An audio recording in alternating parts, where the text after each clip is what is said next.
I see some people, sometimes I'm like, oh, they're like, oh, I saw your stuff on LinkedIn, but I didn't want anyone to know, so I didn't like it, but I'm just letting you know. If you could leave one message for the next generation about sexual health, so we're talking to like our Gen Zs or Gen Alphas, what would it be and why does it matter right now? I think it's super important to be able to talk about it and to learn the female anatomy for the male people out there.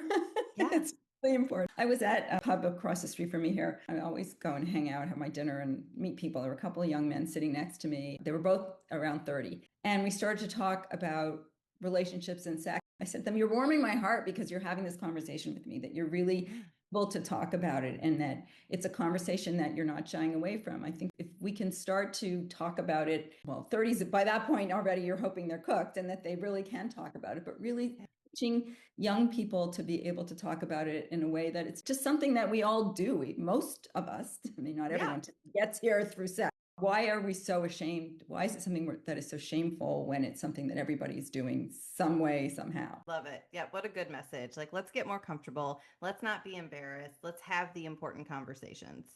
Exactly. In fact, when I launched the podcast, my original tagline was Unapologetic Conversations about Sexuality Midlife, because that's really what I'm doing. I'm not embarrassed, and you shouldn't be either. Yeah, absolutely. I'm glad you brought up the podcast because I just wanted to ask you a little bit about your podcast. So, what made you want to start this podcast and, what do you love about it? Well, I think a little bit of my story was that I just have a big mouth. I used to be a divorce coach, and I love when people resonate with what I say. I mean, I need the love, I need the recognition, the adulation feels good, but that's not why I do it. I do it because the message is really important and it feels good to share it with people. And it started out really talking about my journey and just things that are close to me, and then a little more educational around female sexual health.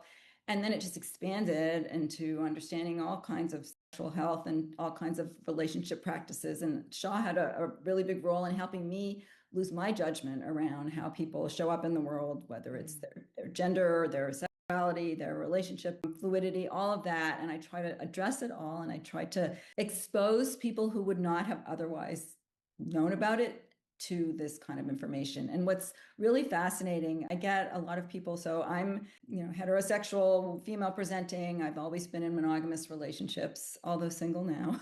Yeah. In monogamous relationships.